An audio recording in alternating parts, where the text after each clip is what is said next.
Luke 14. Jesus at a Pharisee's house. One Sabbath, when Jesus went to eat in the house of a prominent Pharisee, he was being carefully watched. There in front of him was a man suffering from abnormal swelling of his body.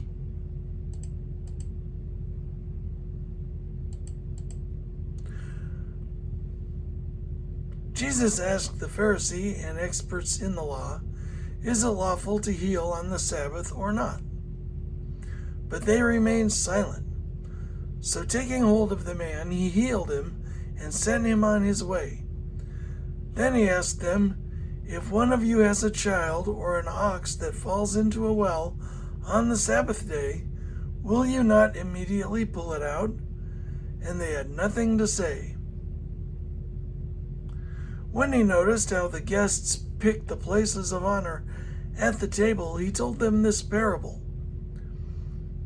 When someone invites you to a wedding feast, do not take the place of honor, for a person more distinguished than you may have been invited. If so, the host who invited both of you will come and say to you, "Give this person your seat." Then, humiliated, you will have to take the least important place. But when you are invited, take the lowest place, so that when your host comes, he will say to you, "Friend, move up to a better place." Then you will be honored in the presence of all the other guests.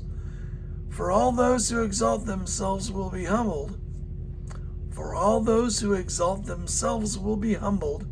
And those who humble themselves will be exalted. Then Jesus said to his host, "When you give a luncheon or dinner, do not invite your friends, your brothers or sisters, your relatives, or your rich neighbors. If you do, they may invite you back, and so you will be repaid. But when you give a banquet, invite the poor, the crippled, the lame, and the blind." When you give a banquet, invite the poor, the crippled, the lame, the blind, and you will be blessed. Although they cannot repay you, you will be repaid at the resurrection of the righteous. The parable of the great banquet. When one of those at the table with him heard this, he said to Jesus, "Blessed is the one who will eat at the feast in the kingdom of God." Jesus replied, "A certain man was preparing a great banquet and invited many guests.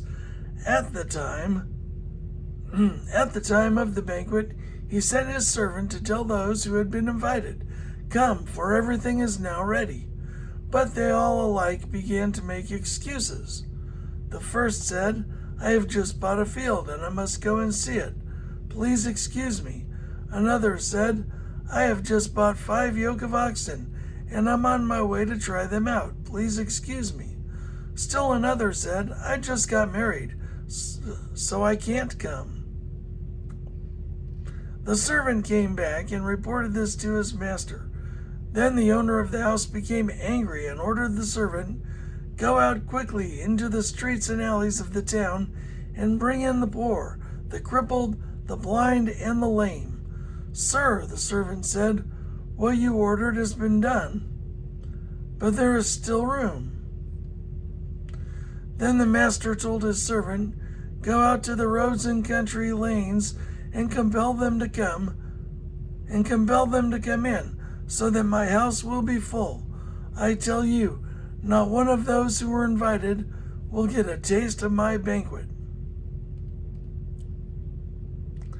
The cost of being a disciple. Large crowds were traveling with Jesus, and turning to them he said, "If anyone comes to me and does not hate father and mother, wife and children, brother and sister, yes, even your own life, such a person cannot be my disciple. If anyone comes to me and does not hate father and mother, wife and children, brother and sisters, yes, even their own life, such a person cannot be my disciple. So you have to hate everybody and yourself? I don't understand that one. And whoever does not carry their cross and follow me cannot be my disciple. Suppose one of you wants to build a tower. Won't you first sit down and estimate the cost to see it? Won't you first sit down and estimate the cost to see if you have enough money to complete it? For if you lay the foundation and are not able to finish it, everyone who sees it will ridicule you, saying, the person began to build and wasn't able to finish. Or suppose a king is about to go to war against another king.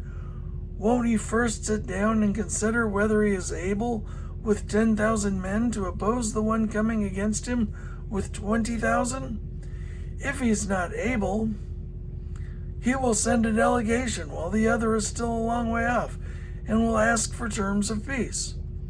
In the same way, those of you who do not give up everything, who do not